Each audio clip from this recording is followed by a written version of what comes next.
Hello everyone, कैसे हो आप लोग। हमने अभी तक चैप्टर 4 तक कवर किया है। ठीक है, अब आगे हम लोग देखेंगे कि चैप्टर नंबर 5 ओएसएच रूल का क्या है। ठीक है, चैप्टर नंबर 5 जो है आपका, वो किस चीज़ के बारे में है? Health safety and working condition के बारे में। माइंस में आपको पता ही है कि हेल्थ सेफ्टी और वहाँ का जो भी कंडीशन होता है वर्किंग का, उसमें काफ़ी सारा चीज़ हम लोग को पढ़ना है। ठीक है, तो उसी के बारे में ही ये चैप्टर नंबर 5 है।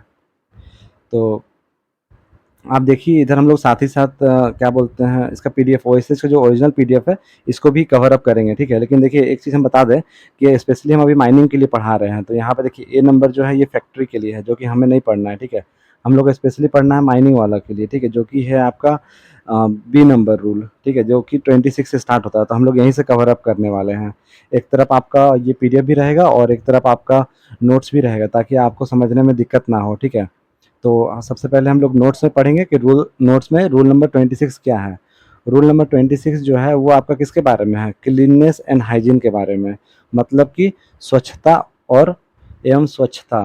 ठीक है, जो भी आपका माइंस होता है, ठीक है, आपको पता है कि वो माइंस को साफ सुथरा रखना पड़ता है। मतलब कि ऐसा नहीं कि कहीं भी कूड़ा फेंक दिया, कचरा फेंक दिया, तो उसी के बारे में काफ़ी सारा रूल होता है। ठीक है, जो कि हमको पढ़ना है। सबसे पहले आते हैं आपका सब क्लोज 1 एंड 1 टू 3 तीनों में क्या बोल रहा है, कंबाइन करके है। ठीक है, तो बोल रहा है कि the employer of every mine, ठीक है, shall ensure that wall working place work room passage way staircase store room service room are kept in a sanitary and hygiene condition. बोल रहा है कि जो भी एम्प्लॉयर होगा माइंस को, ठीक है, मतलब जो भी माइंस में काम करने वाला एम्प्लॉयर होगा, उसका ये जिम्मेदारी है कि वो वर्क प्लेस को, जहाँ वो काम कर रहा है, ठीक है, या फिर वर्क रूम जो भी है, या पैसेज वे है जो आने आने का रास्ता है, या फिर स्टेयर के सीढ़ियाँ हैं, या स्टोर रूम है, या फिर कोई भी सर्विस रूम है जहाँ पे कोई सामान रखा हुआ है, उसको साफ सुथरा और हाइजीनिक कंडीशन में रखेगा। ठीक है, ऐसा नहीं होगा कि माइंस में आपको पता ही है कि कोई भी आया गुटखा खाया कहीं भी थूक दिया, वैसा नहीं करना है गाइस।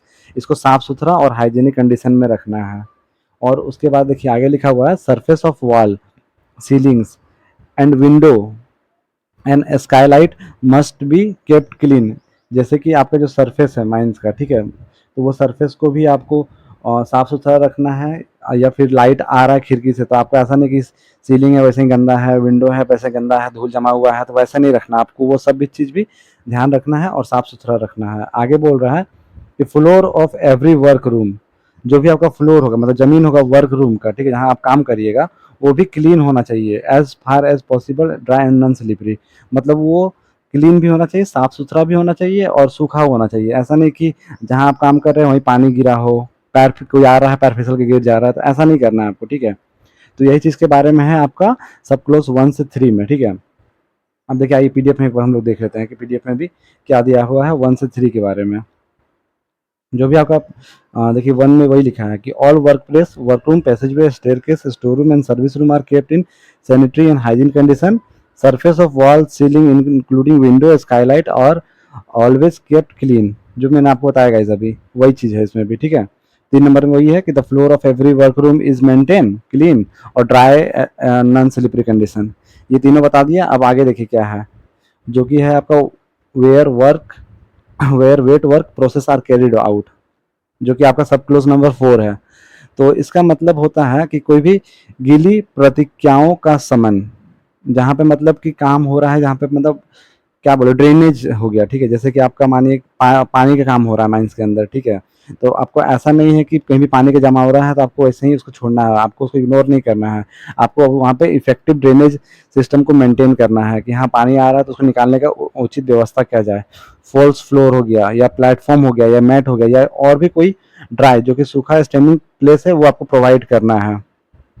ठीक है, anti skid footwears and suitable protective gears provide करना है without expenses to the employ. ऐसा नहीं कि अगर आप एम्प्लॉय लोग को प्रोटेक्टिव गियर्स दे रहे हैं, मतलब प्रोटेक्टिव किट दे रहे हैं, या जूता दे रहे हैं, या फिर कोई भी एंटी स्किड फुटवेयर्स दे रहे हैं, जैसे कि कोई मतलब जूता दे रहे हैं जो फिसले ना, तो आपको उसका पैसा एम्प्लॉय से नहीं लेना है, वो आपको अपने पैसे से ही लाना है। तो इस चीज़ का भी ध्यान रखिएगा कि कोई भी एम्प्लॉय अपने पैसे से वो सब चीज़ नहीं खरीदेगा। ये सारा वहाँ पे काम करने वाला लोगों की रिस्पॉन्सिबिलिटी होगी कि वो ये सब चीज़ इंश्योर करें। ठीक है, तो सब क्लोज 4 में बस यही है। आगे देखते हैं क्या है 5 से 8 तक, जो कि है आपका वेस्ट एंड डस्ट कंट्रोल के बारे में। वेस्ट एंड डस्ट कंट्रोल मतलब कि workplace must be clean regularly as require by the nature of work. जो भी आपका वर्क प्लेस होगा, मतलब कि जो भी ऑफिस होगा या कोई भी रूम होगा जहाँ पे आप काम कर रहे हो, ठीक है, वो आपका साफ सुथरा होना चाहिए, मतलब क्लीन होना चाहिए और रेगुलरली बेसिस पे होना चाहिए। ऐसा नहीं कि आप एक दिन काम किए, झाड़ू वाड़ू किए, पोछा किए, सब कुछ ठीक हो गया, अब फिर काम वहाँ छोड़ दिए, 10 दिन तक वैसे ही फिर पड़ा हुआ है, तो ऐसा नहीं करना। आपको रेगुलर बेसिस पे साफ सुथरा करना है वर्क प्लेस को।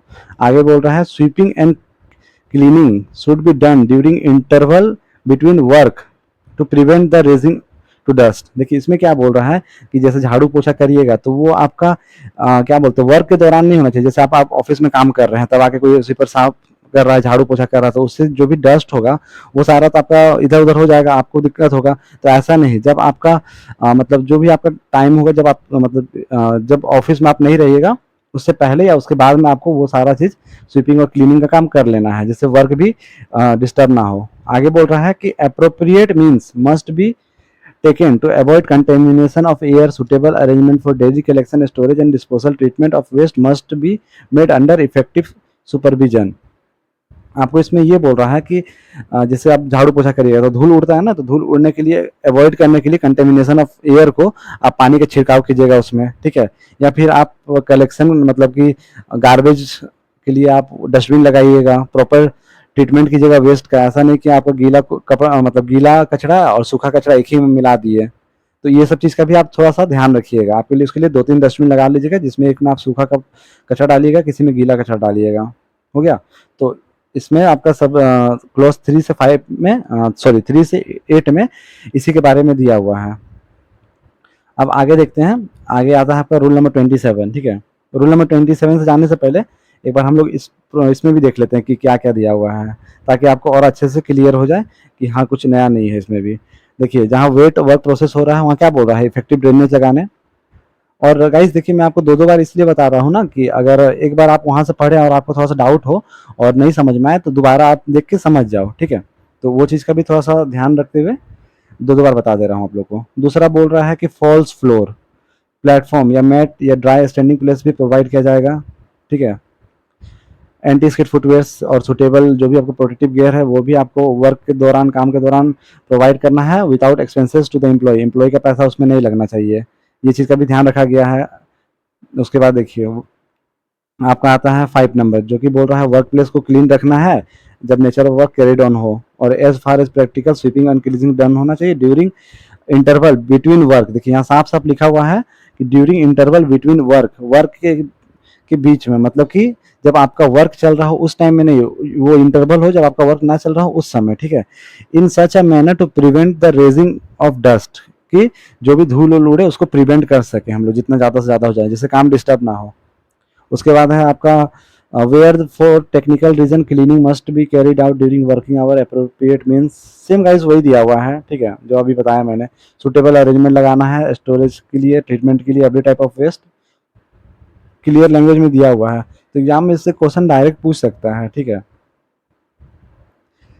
कि आपको जैसे कि वर्क प्लेस है तो आपको वहाँ पे ऑप्शन दे देगा कि dash and dash are use and for protective gears लिख देगा ऑप्शन, और आपसे ये फिलिंग द ब्लैंक्स दे देगा कि आपको कौन कौन सा चीज़ में ऐड करना है। तो इस टाइप का क्वेश्चन आपसे डायरेक्ट बन सकता है क्वेश्चन में। तो ये सब चीज़ भी थोड़ा ध्यान रखिएगा। वैसे ज़्यादा इंपॉर्टेंट नहीं है, बेसिक चीज़ें जो आपको जानना चाहिए, जो कि नॉर्मल माइंड्स में ऐसे भी आपको पता है कि ये सब चीज़ हम लोग को पता होना चाहिए, ठीक है। आते हैं अब रूल नंबर 27 में, जो कि है वेंटिलेशन, टेम्परेचर एंड ह्यूमिडिटी के बारे में। वेंटिलेशन हो गया, तापमान हो गया, और आदर्शता के बारे में, नमी। चलिए इसमें क्या है कि हम लोग हमारा क्लोज 1 और 2 है, उसमें क्या बोल रहा है एटमॉस्फेरिक कंडीशन के बारे में। एटमॉस्फेरिक कंडीशन का मतलब हो गया वायुमंडलीय स्थितियाँ, ठीक है। इसमें बोल रहा है the employer of every below ground mine shall ensure that suitable atmospheric condition are maintain. जो भी एम्प्लॉयर होगा बिलो ग्राउंड माइंस में, उसका रिस्पॉन्सिबिलिटी होगा उसको ये इंश्योर करना है कि माइंस के अंदर का, ठीक है, बिलो ग्राउंड माइंस में जो भी आपका एटमॉस्फेरिक कंडीशन है वो मेंटेन हो, आइदर नेचुरल या आर्टिफिशियल मीन्स है, जो कि अवॉइड इनसफिशिएंट एयर सप्लाई। मतलब सिंपल सा समझिएगा इस कि एम्प्लॉयर जो भी होगा ना, जो माइंस में काम कर रहा होगा, उसको ये इंश्योर करना है कि माइंस में ज़्यादा गर्मी भी ना हो और ज़्यादा आपका नमी भी ना हो वहाँ पे। ऐसा ना हो कि आप सूटेबल इन्वायरमेंट में ही नहीं है और काम कर रहे हो, मतलब कि आपको बहुत ज़्यादा गर्मी लग रहा है या बहुत ज़्यादा ठंडा लग रहा है।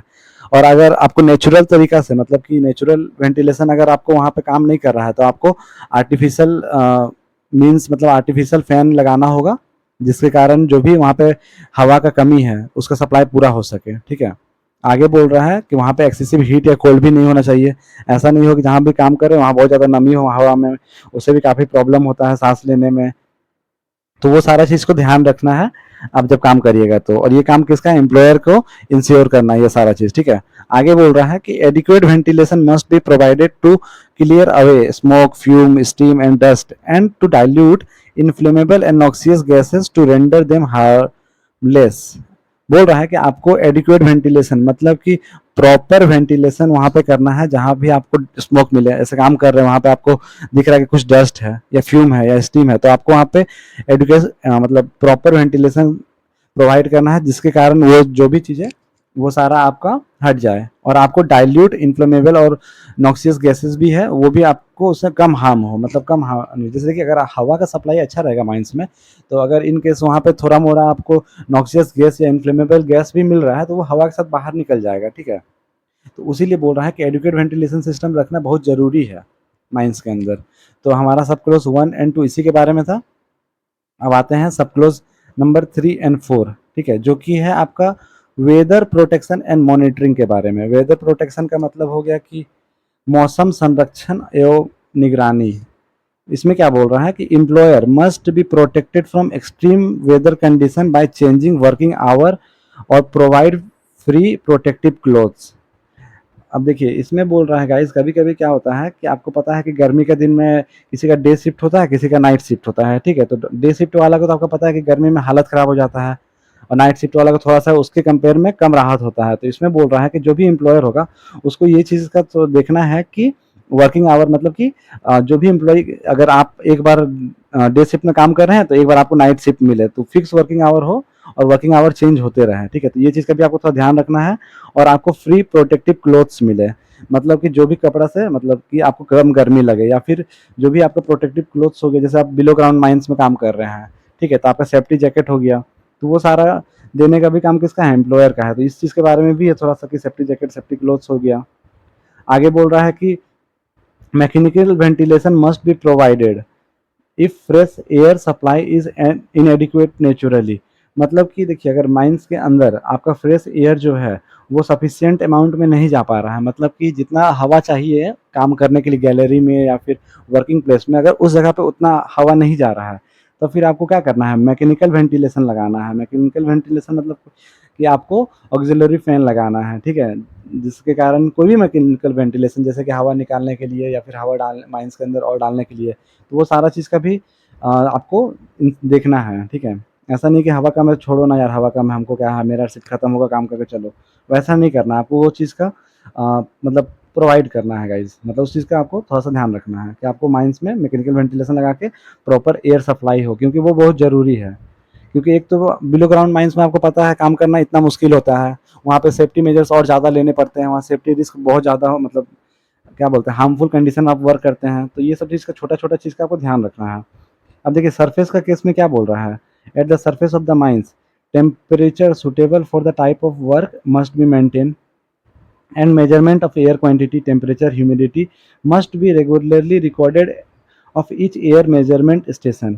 ठीक है, अगर आपका मतलब सरफेस में ओपन कास्ट माइनिंग कर रहे हैं, ठीक है, तो उस केस में क्या बोल रहा है कि टेम्परेचर, सूटेबल टेम्परेचर को देख के काम करना है। ऐसा नहीं है कि आपका क्या कि बहुत ज़्यादा एक्सट्रीम धूप है और आपको मतलब लू लग सकता है, या फिर कोई और भी चीज़ है, जैसे कि वर्किंग कंडीशन मतलब सूटेबल नहीं है आपके काम करने के लिए, सिंपल सा गाइस समझिए, तो भी आप काम कर रहे हैं, तो ये चीज़ को भी आपको थोड़ा सा देखना है, उसको मेंटेन करना है। ठीक है, अब मानते हैं माइंस में ये सब चीज़ फॉलो नहीं होता है, लेकिन अभी जो नया रूल आया है इसके अकॉर्डिंग इसमें लिखा हुआ है कि आपको सूटेबल टेम्परेचर मिले टाइप ऑफ वर्क करने के लिए, वो भी आपको मेंटेन करना है।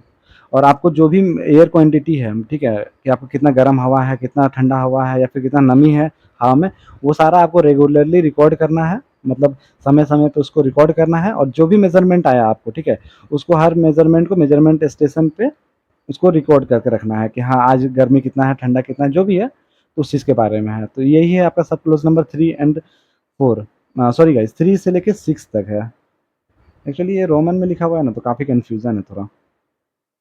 चलिए आगे देखते हैं, ठीक है। आगे है आपका 28 रूल। उससे पहले एक बार हम लोग उस पीडीएफ में भी देख लेते हैं कि इसमें भी कुछ नया चीज़ तो नहीं ना है।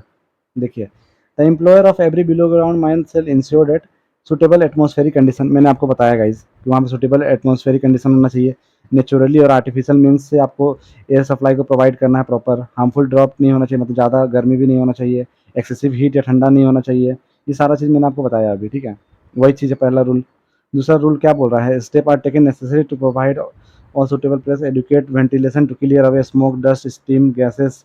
तो ये भी आपको बताया कि जो भी अगर गैस वैस कुछ भी माइंस में पाया जाता है तो वो सबको भी आपको हटाने के लिए एडुकेट वेंटिलेशन लगाना चाहिए। उसके बाद क्या बोल रहा है, एडुकेट एंड सफिशिएंट मेजर लेना चाहिए प्रोटेक्ट करने के लिए employees from exposing to extreme weather condition by suitably changing of working hour provide cloth and other suitable. वही बोल रहा है कि देखिए चेंज करना चाहिए वर्किंग आवर को, प्रोटेक्टिव क्लॉथ देना चाहिए और इस सब चीज़ के बारे में सेम वही है। आगे है rule number 4, adequate supply of fresh air होना चाहिए, मतलब प्रॉपर फ्रेश एयर का सप्लाई होना चाहिए और वो can not be obtain natural ventilation. अगर नेचुरल वेंटिलेशन से नहीं हो रहा है तो आपको आर्टिफिशियल लगा के जितना में भी आपका मतलब पूरा हो सके वो होना चाहिए। Without creating uncomfortable dot near the inlet and mechanical ventilation is provided. Same चीज़ है गाइस। आई होप आपको समझ में आ रहा होगा, ठीक है। अगर आपको कोई भी डाउट हो तो आप हमको डायरेक्ट कमेंट बॉक्स में मैसेज कर सकते हैं, ठीक है।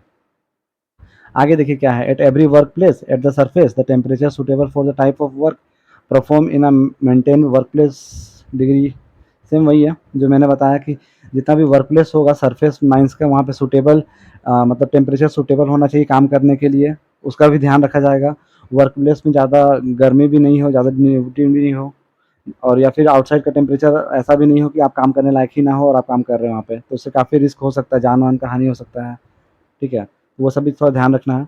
आगे है रूल नंबर 6 में कि एयर क्वांटिटी टेम्परेचर ये सबको आपको डायरी में डेट के वाइज एंट्री करना है मेजरमेंट स्टेशन पे ईच एयर क्वांटिटी को, ठीक है। अब आते हैं रूल नंबर 8 पे, ठीक है। रूल नंबर 28 क्या बोल रहा है, precaution against dust noxious gases and fumes. आपको क्या क्या प्रिकॉशंस लेना पड़ेगा, प्रिकॉशंस का मतलब कि एहतियात बरतना पड़ेगा, ठीक है। किसके किसके खिलाफ, डस्ट के खिलाफ मतलब धूल, नॉक्सियस गैसेस यानी कि हानिकारक हानिकारक गैसेस एंड फ्यूम्स धुआंओं के कारण, ठीक है। तो इसमें है सबसे पहला आपका सब क्लोज 1 एंड 2 क्या लिखा हुआ है, step must be taken to minimize emission of gases. सबसे पहला तो आपको इसमें यही बोल रहा है कि नेसेसरी स्टेप लेना पड़ेगा जिसके कारण एमिशन ऑफ गैसेस कम हो, मतलब कि वहाँ पे कम गैसेस निकले, फ्यूम्स कम निकले, डस्ट एनी वर्क प्लेस पे। जैसे कि अगर आप माइंस में ही काम कर रहे हैं, ठीक है, और अगर आपको पता है कि वहाँ पे ज़्यादा धूल उड़ रहा है तो वहाँ पानी का छिड़काव करिए। तो ये सारा जो भी आपका बेसिक मिनिमाइज मतलब बेसिक स्टेप है जो आप ले सकते हैं वो सब आप लेना चाहिए, ठीक है। आगे देखते हैं, exposure of the employ to respirable dust gas fume and vapour must be limited to the level that are not harmful to health. इसमें बोल रहा है कि जो भी आपका माइंस में एक्सपोजर हो रहा है उसको मतलब ऐसा नहीं, माइंस का कंडीशन अंडरग्राउंड या ओपन कास्ट में ऐसा नहीं कर देना है आपको कि आप एक्सेस अमाउंट में वहाँ पे मतलब ब्लास्टिंग कर रहे हैं तो वहाँ पे बहुत सारा गैस निकल रहा है, आप गैस को ध्यान ही नहीं दे रहे हैं, फ्यूम्स को ध्यान ही नहीं दे रहे हैं, आप और ब्लास्टिंग करते जा रहे हैं। तो ऐसा भी मतलब एकदम अंधाधुन आपको वहाँ पे ये नहीं करना है कि मतलब इन्वायरमेंट वहाँ का पूरा एक्सपोज नहीं करना, मतलब कि खराब नहीं करना है आपको। वहाँ पे एक लिमिटेड लेवल में मतलब लिमिटेड लेवल में काम करना है, बोलने का मतलब कि आपको उससे ज़्यादा आपको हानि ना हो हेल्थ को, एक लेवल से ज़्यादा नहीं करना है कि आपका जैसे ऑक्सीजन लेने का एक लेवल है ना कि हवा में इतना मात्रा में रहना चाहिए तो उससे ज़्यादा नहीं होना चाहिए, ठीक है। कि कोई भी हार्मफुल गैसेस निकल रहा है तो आप नहीं बोल रहे चलो निकलने दो, हमको कोई मतलब ही नहीं है और माइनिंग करो, जितना कोयला निकाल सकते हैं निकालो, ऐसा नहीं करना है, थोड़ा सा उसका ध्यान रखना है। आगे बोल रहा है कि no employ is allowed to enter any work place और confined space until all practicable measure has been taken to bring the level of noxious substance within permissible limit। वो रहा है कोई भी एम्प्लॉय जो होगा माइंस में काम करेगा वो तब तक वर्क प्लेस में नहीं जा पाएगा, ठीक है, जब तक कि वहाँ का जो भी नॉक्सियस सब्सटेंस है उसको एक परमिसिबल लिमिट में जब तक ना आ जाए। अब जैसे देखिए माइंस में क्या होता है, ओपन कास्ट में आप देखे होंगे कि ब्लास्टिंग होता है तो कितना सारा उसमें धूल उल होता है। तो आप ऐसा तो नहीं है ना कि तुरंत ब्लास्टिंग हुआ और आप तुरंत चले गए वहां से कोयला हटाने के लिए, तुरंत ये हो गया, तो ऐसा नहीं है। उसको कुछ समय के लिए छोड़ा जाता है, उसमें सारा मेजर्स लिया जाता है, ठीक है। कि छोटा-छोटा जो भी मेजर से जितना भी है डस्ट उड़ रहा है तो थोड़ा देर बाद वो सारा नॉर्मल हो जाएगा। उसके बाद ही आप वो वर्क प्लेस पे जाते हैं, जो भी आगे का काम होता है। तो वही चीज़ का ध्यान रखने के लिए बोला है, उसको परमिसिबल लिमिट तक बोला है कि जो कोई भी नॉक्सियस सब्सटेंस या गैसेज़ जो माइंस में मिल रहा है, वो जब तक परमिसिबल लिमिट में ना आ जाए तब तक भी आप नहीं जा सकते हैं। अगर अंडरग्राउंड का बात किया जाए, तो आप माइनिंग कर रहे हैं, ठीक है? माइनिंग करने के दौरान आपको कोई गैस मिला, जैसे मीथेन ही मिल गया, ठीक है? तो आपको पता है कि मीथेन में वैसा ज्वलनशील गैस है, ठीक है? तो अब मीथेन मिल गया तो आपको पता है कि थोड़ा-सा अमाउंट में मीथेन मिला तो उससे कोई दिक्कत नहीं है, ठीक है? लेकिन उसको एक परमिसिबल लिमिट, मतलब उस लिमिट में आने के बाद आपको उसका कुछ क्या बोलते हैं, उससे आपको कुछ नुकसान ना हो, तो उस लिमिट पे लाने के बाद ही आपको आगे का काम करना है। देखिए, इसमें भी आपको वही लिखा होगा, precaution against dust, noxious gases and other fumes के बारे में क्या लिखा हुआ है। Such a step as necessary for taken for minimizing emission of any gases, fume, vapor, or any workplace for ensuring the exposure of the employee to respirable dust, fumes. Same चीज़ वही लिखा है गाइस, बस इसका language थोड़ा सा क्या बोलते हैं, थोड़ा सा इसका अपना टाइप का लैंग्वेज है, गैजेट वाला लैंग्वेज है, हम लोग का थोड़ा सा सिंपल है। तो बस वही चीज़ है जो उसमें लिखा हुआ है ना, सेम वही लिखा हुआ है कि माइंस में गस्ट फेम यूज़ मिला तो आपको वहाँ पे दिक्कत हो रहा है, तो आपको उस जगह पे काम नहीं करना है, थोड़ा टाइम के बाद करना है। उस लिमिट से ज़्यादा देखिए लिखा है कि नॉट लिमिट से ज़्यादा हेल्प हार्मफुल हो, तो उस जगह पे भी आपको ये नहीं करना है। कोई भी एम्प्लॉय को अलाउ नहीं है वर्क प्लेस पे जाने के लिए जहाँ पे आपका नॉक्सियस गैस या फ्यूम्स मिला, और उसको परमिसिबल लिमिट में भी लाना है। सेम चीज़ है गाइस, ठीक है? अब देखिए इसके बाद ना हमारा एक और रूल है जो कि है रूल नंबर 29, ठीक है? जो कि है आर्टिफिशियल ह्यूमिडिफिकेशन के बारे में। इसके बाद जो भी है रूल नंबर सी, ये है आ जा रहा है building and other construction worker लोग के लिए, जो कि हम लोग के लिए नहीं आता है, ठीक है? तो हम लोग को ये चीज़ नहीं देखेंगे, हम लोग का बस लास्ट है 29 नंबर, जो कि है आर्टिफिशियल ह्यूमिडेशन। उसके बारे में देखते क्या बोल रहा है उसमें। आर्टिफिशियल ह्यूमिडिफिकेशन, इसका मतलब होता है कृत्रिम आर्द्रता, ठीक है? इसमें क्या बोल रहा है, आपका सब क्लोज 1 से लेके 4 तक है, जो कि है आपका रेगुलेशन एंड हीट स्ट्रेस को लेके, यानी कि विनियम और हीट स्ट्रोक को लेके बोल रहा है। In below ground mines test for determining the relative humidity of air must be carried out and recorded. Below ground mines में आपको पता है कि हवा में जितना भी नमी होता है, ठीक है, उसको आपको क्या करना है, टेस्ट करना है कि बहुत ज़्यादा नमी तो नहीं है वहाँ पे, वो बहुत ज़्यादा कम सूखा भी तो नहीं है ना। तो वो सारा चीज़ का आपका रिलेटिव ह्यूमिडिटी का मतलब वही होता है कि नमी, उसका आपको क्या करना है, वो सारा चेक करना है, कैरिड आउट करना है और उसको रिकॉर्ड करना है। जब भी आप माइंस में टेस्ट करिएगा तो आपको जो भी रिकॉर्ड आएगा वो सारा चीज़ रिकॉर्ड करना है। और बोल रहा है if it is harmful it must be on artificially regulated so it does not cause discomfort. बोल रहा है इफ़ इट इज़ हार्मफुल, अगर ये हार्मफुल होगा, ठीक है, तो ये मतलब ये must be artificially regulated so it does not cause discomfort. मतलब कि अगर माइंस में आपको जो भी आपका ह्यूमिडिटी है, अगर वो आर्टिफिशियल ह्यूमिडिटी है, तो आपको उससे कोई भी डिस्कम्फर्ट नहीं होना चाहिए। मतलब क्या बोलने का मतलब है सिंपल सा कि अगर आपको नमी कुछ ज़्यादा मात्रा में है और आपको उससे दिक्कत हो रहा है, तो वो उतना ज़्यादा नहीं होना चाहिए कि आपको उससे हार्म हो सके, ठीक है? मतलब बहुत ज़्यादा नमी में भी सांस लेने में दिक्कत हो रहा है, डिस्कम्फर्ट फील हो रहा है, फिर भी आपको उस लेवल तक नहीं जाना है कि आपको वो हार्म करे, बहुत ज़्यादा हार्मफुल हो आपके लिए। तो वही चीज़ बोल रहा है। Water use for this purpose must be from a public supply drinking water source and purified before use, ठीक है? देखिए हिंदी में थोड़ा सा देख लेते हैं। इस उद्देश्य के लिए आयोग किए जाने वाला पानी सार्वजनिक आपूर्ति पीने का पानी के स्रोत से होना चाहिए और या उपयोग से पहले शुद्ध किया पानी जाना चाहिए, ठीक है? बोल रहा है माइनिंग ऑपरेशन जब भी अगर हम माइंस में करते हैं तो वहाँ पे जो भी पानी मतलब वाटर सप्लाई होता है, वो सारा सप्लाई आपका ड्रिंकिंग वाटर सोर्स से ही होना चाहिए। ऐसा नहीं है कि आपका कहीं भी नली नाला चल रहा है और अब वही पानी उठा के ले आया माइनिंग का ऑपरेशन करने के लिए, तो ऐसा भी नहीं करना है, ठीक है? वो प्यूरीफाई होना चाहिए, मतलब कि नॉर्मल पानी होना चाहिए, रेगुलर पब्लिक सप्लाई में जो यूज़ हो वैसा पानी होना चाहिए, ठीक है? ऐसा नहीं कि कोई भी पानी आप उठा के ले आइए, वो नहीं करना है गाइस। आगे क्या लिखा है, instrument for measurement must be provided and employer must be train to recognize symptoms leading to the heat stress. बोल रहा है कि आपको प्रॉपर मेजरमेंट ये करना चाहिए, रिकॉग्नाइज़ करना चाहिए, और कोई भी सिम्पटम जिसके हीट स्ट्रेस का सिम्पटम्स हो, उसके लिए आपको एम्प्लॉयी को ट्रेन करना चाहिए। मतलब ऐसा भी ना हो कि एम्प्लॉयी को पता ही नहीं चल रहा हो कि आपको क्या-क्या मेजर्स लेना है। अगर गर्मी लग रहा है, तो होता है ना कि कुछ जैसे कि आप गर्मी में भी माइंस में क्या होता है कि सब कुछ सर में तौलिया रख के काम करता है, या फिर जो भी गमछा-वमछा होता है मुँह बाँध-वाँध के काम करता है, तो वो सब चीज़ के बारे में उसको और जागरूकता मतलब देना पड़ेगा, ठीक है? जो माइंस में नया है, या फिर कोई भी ऐसा जिसको इसके बारे में नया है, या फिर कोई भी उसका सिम्पटम्स, हीट स्ट्रोक हो रहा है। हीट स्ट्रोक मतलब कि गर्मी का दिन है और आपको लू लग गया है, ठीक है? हीट स्ट्रोक का मतलब वही होता है, हीट स्ट्रेस वही होता है कि गर्मी के कारण हीट स्ट्रोक हो गया और आप फिर भी माइंस में काम कर रहे हैं, आपको पता ही नहीं चला। तो उसको आपको रिकॉग्नाइज़ सिम्पटम को एम्प्लॉयर सबको ट्रेन करना है। एम्प्लॉयर्स को बताना है कि हाँ, अगर इससे ज़्यादा गर्मी है, इतना दिक्कत है, तो अभी आप कुछ समय के लिए काम बंद कीजिए, कुछ समय के बाद काम कीजिए। तो वो सब चीज़ का भी थोड़ा-सा ध्यान रखना है, अगर आर्टिफ़िशियल ह्यूमिडिफ़िकेशन हो रहा है, तो उस केस में। आई होप आपको वीडियो पसंद आया होगा। अगर वीडियो पसंद आया है तो आप एक लाइक कर दीजिए गाइज़, और चैनल को सब्सक्राइब कर दीजिए अगर न्यू है तो। और इसका पीडीएफ हम आपको टेलीग्राम चैनल में दे देंगे, ठीक है? और उसका लिंक आपको नीचे डिस्क्रिप्शन पे मिल जाएगा। और एक बार इसको भी हम लोग देख लेते हैं। देख लीजिए गाइज़, वही है, आर्टिफ़िशियल ह्यूमिडिफ़िकेशन के बारे में है, तो आप लोग, हमको लगा आई थिंक इसको खुद से भी एक बार देख सकते हैं। सेम चीज़ को क्या ही बताएँ बार-बार, ठीक है? तो ठीक है, मिलते हैं नेक्स्ट वीडियो में और नेक्स्ट क्लास में, जो कि आई थिंक कल होगा, ठीक है? तब तक के लिए थैंक यू।